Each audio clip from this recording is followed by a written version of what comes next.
membaca dan merenungkan firman Tuhan, kita satukan hati kita di dalam doa. Terima kasih Tuhan untuk kebaikan-Mu dalam hidup kami. Kami masih boleh dalam keadaan sehat hingga pada hari ini Tuhan. Dan tiba saatnya bagi kami untuk merenungkan sebahagian daripada firman-Mu. Kuatkanlah kami Tuhan di dalam menyimaknya. Topanglah kami Tuhan di dalam melaksanakannya, supaya hidup kami ini boleh menjadi hidup yang sesuai dengan kehendak Tuhan. Di dalam nama Tuhan Yesus Kristus kami sampaikan doa dan permohonan kami. Amin. Firman Tuhan yang menjadi landasan bagi kita semua pada hari ini, Jumat tanggal 8 Agustus 2025, yaitu yang tertulis di dalam Injil Lukas pasal 6 ayatnya yang ke-12. Demikian dikatakan, pada waktu itu pergilah Yesus ke bukit untuk berdoa, dan semalam-malaman ia berdoa kepada Allah. Demikian firman Tuhan.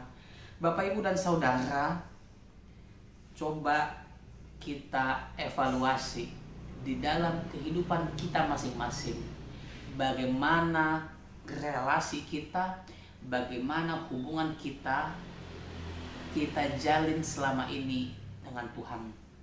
Apakah hubungan saya telah menjadi hubungan yang berkualitas? Apakah hubungan saya telah menjadi hubungan yang konstruktif dengan Tuhan atau belum?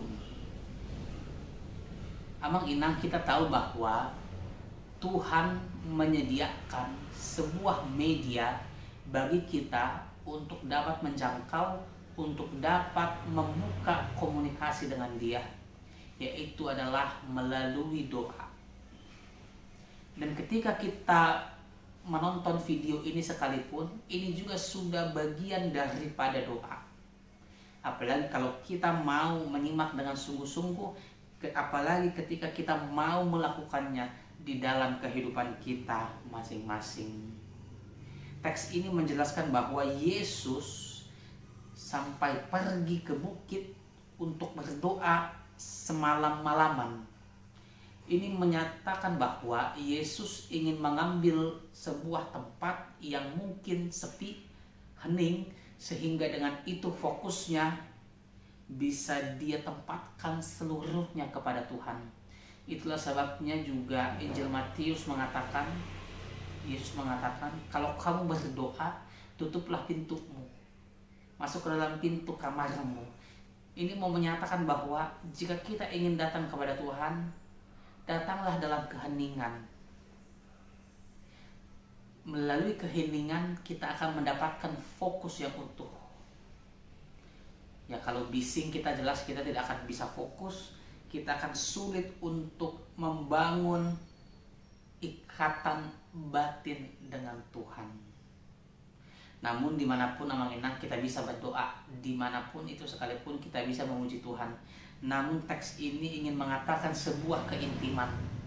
Keintiman hanya bisa didapatkan ketika kita betul-betul mengambil fokus, mengambil waktu, mengambil sebuah tempat yang khusus. Firman Tuhan pada hari ini mau mengajak kita semua, ayo kita sediakan waktu luang kita bagi Tuhan. Berdoa, bangun komunikasi. Jangan katakan doa itu seolah-olah hanya disempatkan. Kalau doa hanya disempatkan, itu artinya adalah doa hanya sampingan. Ya sudahlah, saya sempatkan dulu berdoa. Bukan seperti itu. Tapi saya harus sediakan waktu yang khusus bagi saya membangun komunikasi dengan Tuhan. Kita manusia adalah makhluk sosial. Makhluk sosial tidak bisa lepas daripada yang namanya komunikasi. Apalagi dalam kaitannya dengan Tuhan, tidak boleh kita lepaskan komunikasi kita dengan Tuhan. Semakin baik komunikasi kita, semakin terjalin relasi kita, maka di situ jugalah kita akan merasakan bahwa Tuhan betul-betul hadir dalam kehidupan kita. Oleh sebab itu Manginang, jika kita membuka video ini pada pagi hari sebelum kita memulai aktivitas, marilah kita berdoa kepada Tuhan supaya kiranya aktivitas kita sepanjang hari ini boleh di dalam penyertaan Tuhan. Jikalau kita membuka video ini pada malam hari, kita berdoa kepada Tuhan supaya istirahat kita pada malam ini dijaga, diawasi oleh Tuhan, sehingga kita boleh bangun pada esok hari dalam keadaan sehat tanpa kekurangan sesuatu apapun. Marilah kita berdoa, marilah kita hidup menjadi pendoa bagi sesama kita, bagi diri kita sendiri, dan bagi semua makhluk ciptaan.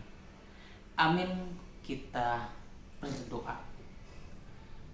Bapa dalam Yesus, terima kasih Tuhan untuk sapaan-Mu kepada kami pada pagi hari ini. Engkau Tuhan adalah Tuhan yang baik. Engkaulah Tuhan yang mengajarkan kami untuk senantiasa hidup di dalam doa. Oleh sebab itu Tuhan, kami mau menyediakan waktu kami yang khusus untuk Tuhan.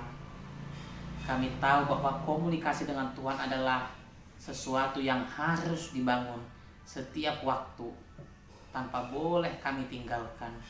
Oleh sebab itu ingatkan kami Tuhan, ketuklah pintu hati kami supaya hanya nama-Mu Tuhan yang kami muliakan di dalam kehidupan kami masing-masing. Tuhan, kami mau mulai aktivitas kami pada hari ini. Berkati kami Tuhan, supaya aktivitas kami boleh berjalan dengan baik sesuai dan seturut dengan kehendak Tuhan. Segala dosa dan perbuatan kami Tuhan yang salah, yang mungkin mendukakan hati-Mu, kiranya Engkau hapuskan Tuhan, kuduskan kami, supaya kami layak menerima berkat Tuhan. Di dalam nama Tuhan Yesus Kristus Tuhan kami. Amin. Bapa kami yang di sorga, dikuduskanlah nama-Mu. Datanglah kerajaan-Mu, jadilah kehendak-Mu di bumi seperti di sorga. Berilah kami pada hari ini makanan kami yang secukupnya, dan ampunilah kami akan kesalahan kami, sama seperti kami juga mengampuni orang yang bersalah kepada kami. Dan janganlah membawa kami ke dalam pencobaan, tetapi lepaskanlah kami daripada yang jahat. Karena Engkau punya kerajaan dan kuasa dan kemuliaan sampai selama-lamanya. Amin. Kasih karunia Tuhan Yesus Kristus, kasih setia Allah Bapa dan persekutuan Roh Kudus menyertai kamu sekalian. Amin.